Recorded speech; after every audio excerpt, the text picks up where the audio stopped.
I'd like to introduce Rachel Saul Rearick. She is, well, I'll start with the beginning. She does have a BFA in printmaking, and she also has a minor in art history from Edinburgh. And she went on and got her master's in public administration from Gowron University with a focus on organizational leadership. And she's done very well. She's been very busy. As of today, she is the president of the board of the Office for Public Art. She is sits on the board of Lawrenceville Corporation, is on the Art Advisory Committee for the Sports and Exhibition Authority, and is an active artist in both the Associated Artists of Pittsburgh and the Pittsburgh Print Group. And her day job is she's the executive director of Contemporary Crafts. So thankfully she has found the time to come share her printmaking with us tonight, because that has been a common thread throughout all of these other endeavors she has taken on. So thank you. And yeah, thank you. Let's see. Okay, thank you. I very rarely ever get to talk about my own artist practice, so I actually feel really nervous about this.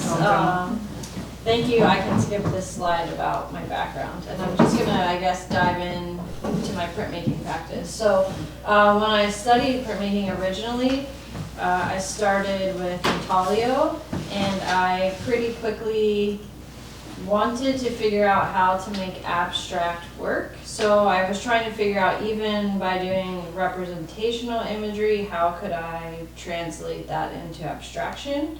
And that kind of led to this first kind of, I would say, greater experimentation in that.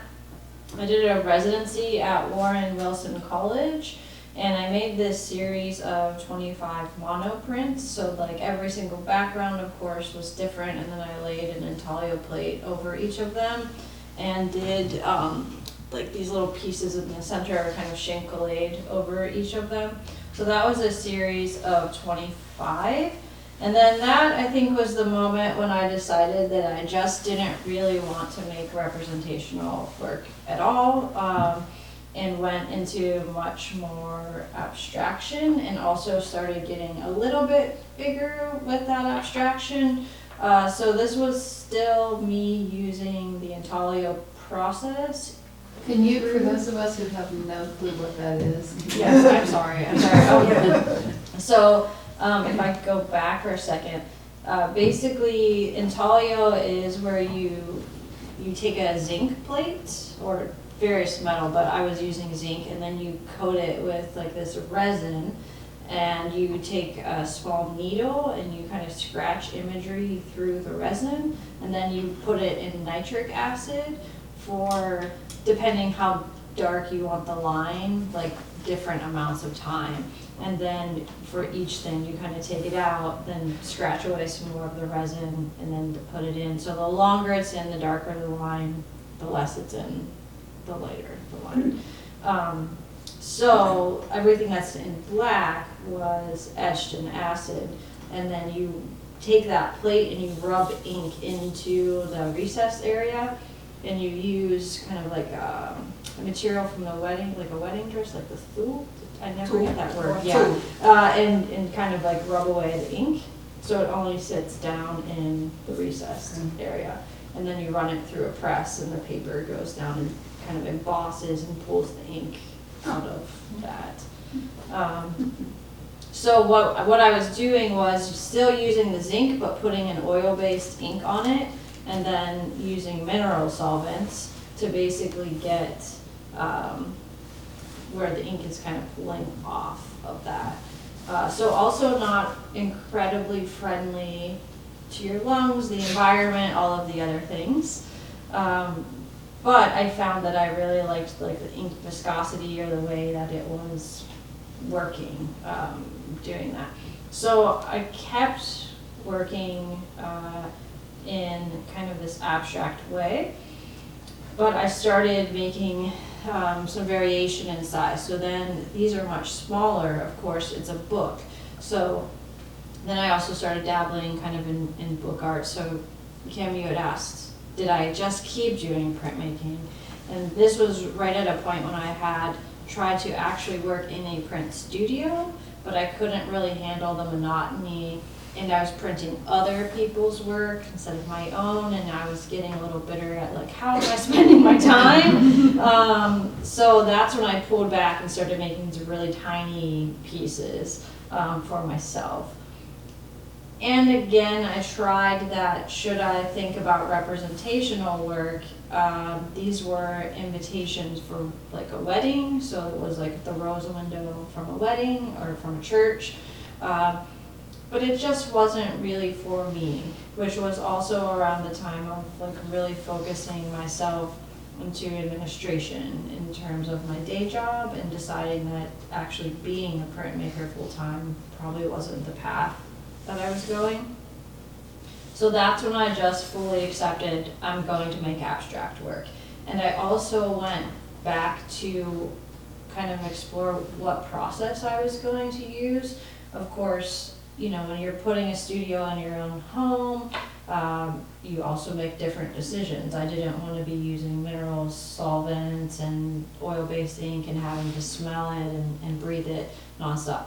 So I went back to using wood block, which actually I found that I really loved much more than that, because I really had started to develop a relationship with the wood grain, and I really loved the grain as part of the texture and the visual language of the pieces. I also got very painterly, and there was a moment where I stopped making prints right around this time and only made paintings. And this was the moment when I really truly came back to printmaking. So this was probably one of my favorite prints, because it was, I don't know, for me as an artist, it was the moment where I just accepted I like abstract work, I'm gonna just accept that, and I also like this process and it feels good for me. So do you do studies first and or thumbnails to come up with that before you actually go and print it and commit to it, or you just I am going to show you later in the deck when I do that, but for this work, no. This is like, oftentimes I approach printmaking much like I suppose a person might approach an abstract painting. So I just build layers intuitively and keep going until I feel like it's done. And then sometimes I will set it aside and feel like it's not done, but not know what to do with it. And now I might come back to it in a week, or I might come back to it in a year sometimes, and it just sits in my drawer until I'm ready to reconcile. The other thing that I started doing, and actually, so I'm the director at Contemporary Craft now, but I had been there years ago working in the education program at Leah there then actually. That was the first time that I had this influence of fiber. So it's kind of, maybe it's not too hard to see, but those yellow or gold lines in there are actually fiber. It's string. So I started stitching my prints a lot at that stage. And that has something that has really carried now in my work when I get a little bit later. So this work is when, you know, I don't know if this is true for everyone, but for me, I really wrestled with, I don't make work full-time as an artist. Am I an artist? Do I submit to shows? Like, basically, what do I do with myself if I'm working a full-time job? This was also a moment for me that was a distinct, like, oh, I can actually be both of these things. And so this was a show that I did at Pittsburgh Center for the Arts, actually with my wife. So it was one of the first moments kind of making that decision and working full-time. So what we did, I'm just gonna okay. It's kind of difficult to see, but this right here, it's like a 14-foot drawing. So what we did was, in our own home studio every single night, we would spend 30 minutes of what we call conversation drawing, where we didn't talk to each other. It's an art therapy practice. And I would draw a mark, and then she would respond to the mark, and then I would draw a different mark, and we just would go back and forth with no talking whatsoever. And then we actually didn't talk about the marks at all until we finished the drawing. And it was interesting when other people saw it, because they definitely gave us opinions about what they thought was going on in between these lines and these marks. That were like, oh yeah, let's not talk about it. But so I, of course, approached it as a printmaker, and she as a metalsmith. So what you're seeing in this area right here is actually the block that I had carved some work off of, and we used it as a table. And in that bowl there's some paper and some pens, because we had a little station that everyone who visited the gallery could do their own conversation drawings with each other. And then the work on the back wall, I think the next picture has a little bit of a close-up. This is actually like a 3 foot by 2 foot print, and it was done from a very large piece of wood that I also really like traditional process. So I used a Baron, which is like a small disc, and I hand rub all of the prints regardless of what size of print I'm making. So that is, did I skip a slide? No, it's just cut off for some reason, I'm sorry. So what you're seeing here is actually steel. So the print sits on top of this large piece of steel, and then this piece comes around and kind of holds the print. But then the detail that you're seeing over here are small embroidery knots. So in the steel, all along the ridges, and then this is kind of all of this lighter gray space.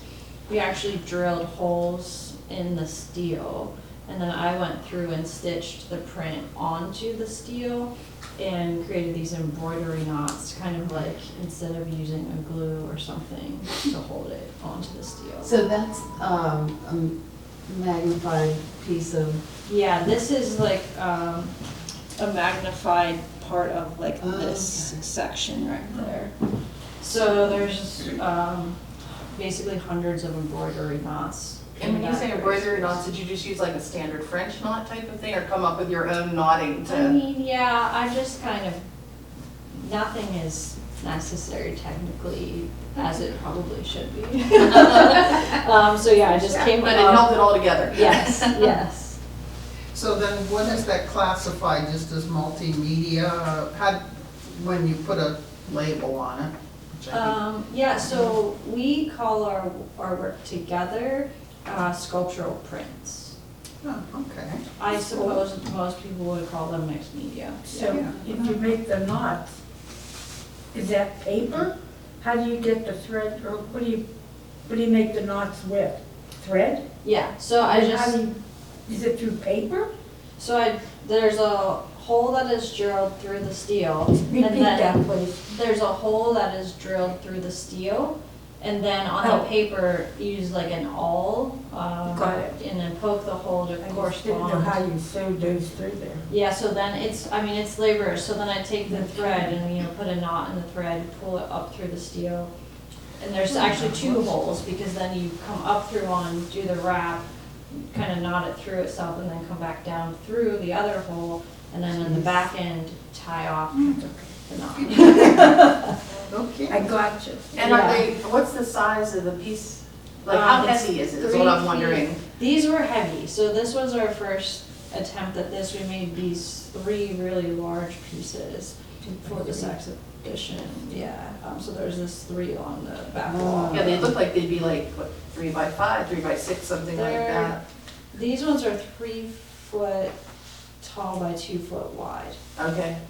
The one in the center is definitely the heaviest, because these are 2 steel sculptures that they had like a threading of their own. So the steel kind of had like a prong that got threaded through the steel and then pulled to hold it in place. And I can't remember, she might have welded them on, I don't remember exactly.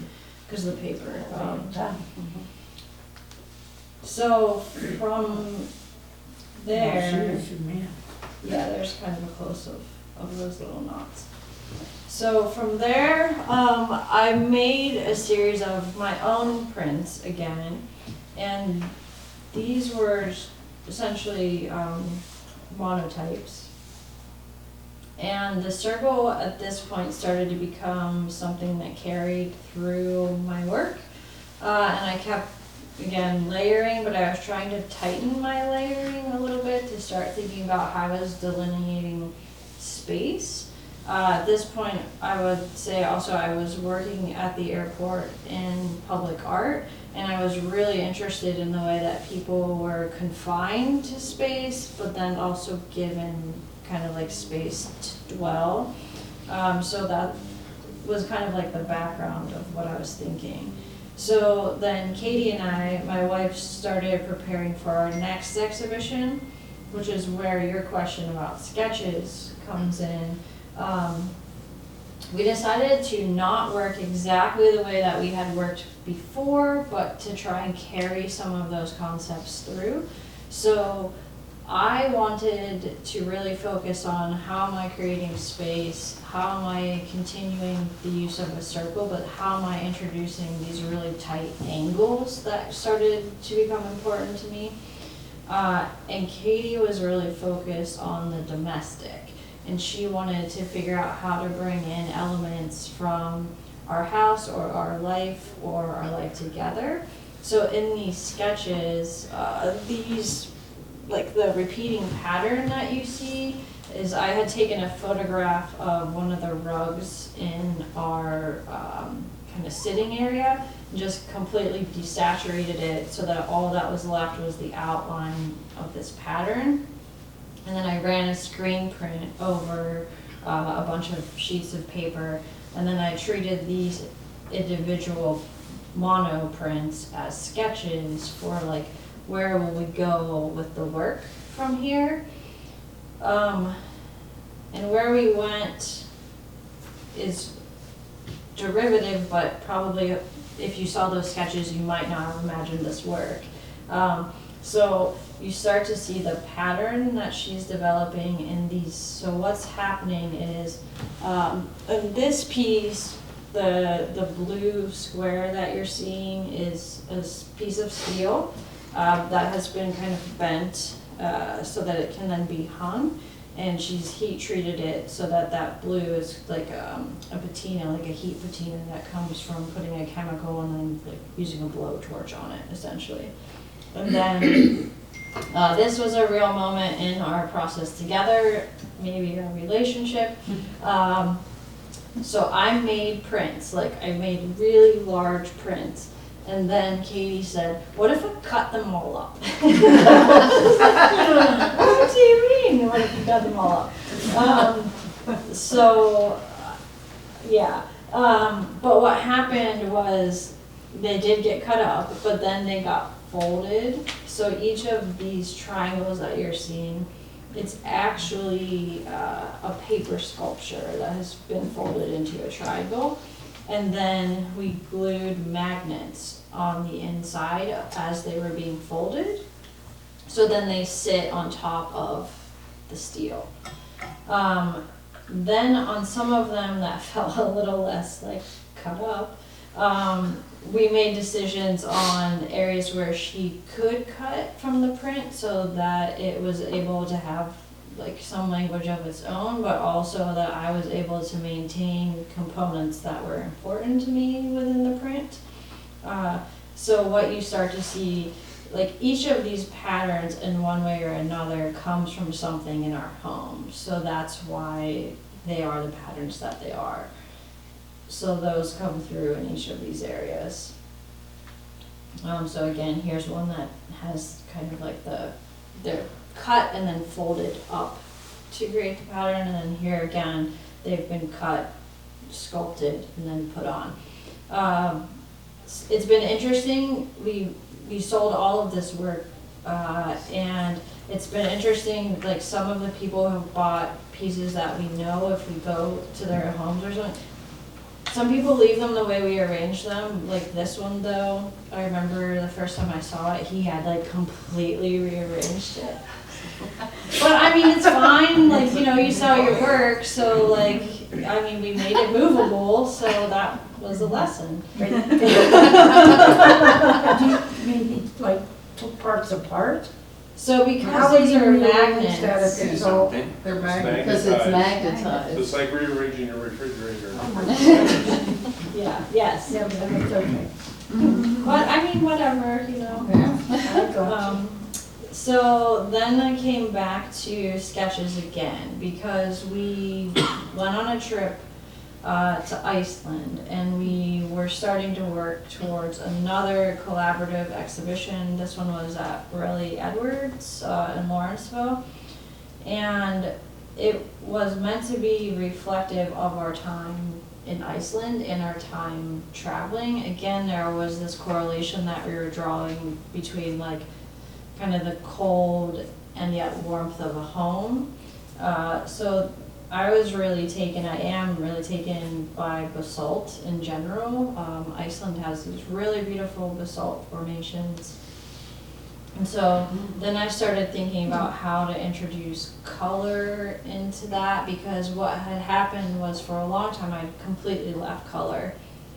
And then somehow I got really stuck and fixated on this kind of teal and blue. It made sense later because then I looked around our house and everything was teal, so it just kind of brought itself into the work. So I was really kind of drawing or sketching these landscapes through these prints, imagining how they were going to influence the collaborative work. Tried for a minute thinking about the Northern Lights and some experiences in Iceland to think about introducing different colors, but it ultimately didn't sit well with me. So we came back to the teals. So this is a gallery shot of that exhibition. And what you're seeing here is we made a much more intentional conversation this time about cutting up the prints. So I went to Artist Image Resource, and it was a very challenging way of working for me because this we called sculptural wallpaper. So it's like 96 pieces of folded paper that each one is about this long and then about this deep. And I knew that work was all going to be cut up to make these. So I felt like I needed it to be representative of my work, but also how do I plan for it being cut up? So then I did start sketching because I wanted kind of an even variation of color across these. I wanted lines and angles to happen in them. So I had to think about my work almost like in a mathematical way instead of a visual way, which is not the way that my brain normally works. So it was a fun challenge, and I should have a close-up of those, sorry I don't, because it was really fun to arrange them in ways that you can start to see lines carry across the wall. And then these are, again, going back to that idea of making these prints and making these angles. These are also screen printed, so I should say some of the earlier prints I was making from a door, so they were very, very large. That, of course, doesn't come across necessarily here. This was going back to Artist Image Resource and using these really, really large screens with the team there in terms of getting the saturation even, so having to have like 2 people pulling on a squeegee or something in order to keep that color. I always wondered how those large screens were done. So it's interesting. So you do have multiple people who will be working on it at a time. Yeah, yeah. And a lot of them too, like I was mixing all the colors, but then maybe making the screens, but maybe Quay and somebody else did the pool or something.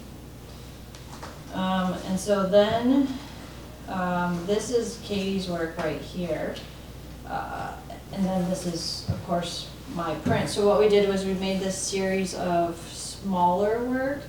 So that is a piece of steel that she went through and hand fabricated, like hand sawed each area, and then pulled the metal back and like filed each of those edges to make them really clean. And then they sit just like on a shelf as a sculpture. And then we repeated that by incising the paper to have the same pattern, but just a different size over top of it. Oh, here, there's a close-up of those. So what we did with these, because they're on the wall instead of magnets, we cut a piece of wood that got kind of glued onto the back of each of them and put a hole through the wood and the sculpture. And then Katie created a giant pattern that we printed and taped together and just put across the whole wall and went through and like put the nail holes, took off the pattern, and then put them on so that they would hang in this perfect, that is definitely her. This was another set of prints that I just really personally liked that I had made. It was during the pandemic. So it was my pandemic print series. This was like very, very early though, whenever we all kind of got told, don't leave your house. So it was like the first month of all of that. And I was really wrestling with this idea of, in these mono prints, what you see, this line, bless you, this line that is overlaid to me was kind of that, again, idea of the domestic or like the home figure in an abstract way. And just what are all of the emotions. We didn't have kids, so at the time it's just the two of us trying to figure out emotionally day to day, like what are we going through. So this was kind of like my daily print process at the time, to kind of like come to terms with that. So I don't have all of them, but there's a few of them in there. And then, I think I'm getting near the end of what I have to share. I did a residency at Falling Water. That was also, I think, 2021 maybe. And so normally you would have stayed at Falling Water, but they were still not having people stay, so we were just going and visiting. And basically you were asked to go through the house and find things that resonate with you in order to make a series of work that they would sell in the store. So for me, I was really taken by, if you're familiar, in the main kind of living room area, the fireplace, there's that giant red kettlebell, and I just loved the color. I mean, Falling Water in general is like one of the most kind of romantic atmospheres, but like the colors and the shapes. So it's a little hard to see in a photograph, but what I did was, this is a miniature version of a much larger print that I actually don't have the image here. But there's a clear gloss that is that semicircle that I think kind of like sits nicely over that is supposed to be representative of the kettlebell. And then the other thing is that I really, really love on the corners of a lot of the spaces, they have the windows that open. And so you can kind of see this, like, you know, in fall, like the nature and the golden colors outside. But then they have that really beautiful crisp maroon, like framing because of the windows.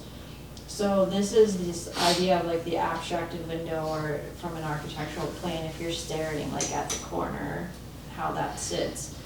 And again, here's like that is stitching, is where you're getting that maroon from. And then this is a little bit more literal representation of the actual like sections of the window. And when then you do your stitching, it's all hand stitching that you do on it? Oh yeah. So I just poke holes and then comb through so that I don't tear the paper when I'm stitching. So these are And then I mono just prints? made kind I'm of sorry, I this came in late. series of prints that were focused again on angles and lines, and I really got back into kind of how can I create depth, but also like make something opaque, so I started using these metallics in order to allow me to do that. And then again, using those gloss inks that essentially are clear and shiny, but add kind of a layer to the print. Are these monoprints monoprints or are they mezzotints or what are they basically? I know you said you stitched in some of them. I came in a little late, so I didn't hear the whole. Yeah, almost everything is either a monotype or a monoprint, depending on the piece, yeah. And just if anyone doesn't know the difference, a monoprint means that there's a plate that is continued across the print. So like, let me go back for an instance. This is a monoprint because that gray is a carved element that is printed repeatedly. So even though, this is a better example, in this abstracted one, that golden kind of hue is different on all of these prints. So it varies from one to the next, whereas this version, the golden hue, does not vary. It's just like a flat color over and over again. And it's a monoprint because that gray component is printed over top of all of the things. So there, it has like an additional, like it can be additioned technically, versus like the monotype that is just like one. It exists almost like a painting. There's no plate that is carried from one to another. So there. Oh, okay. anyway. I was always taught that those were monoprints. Everything is a monoprint. Yeah, I mean, it's like, distinction.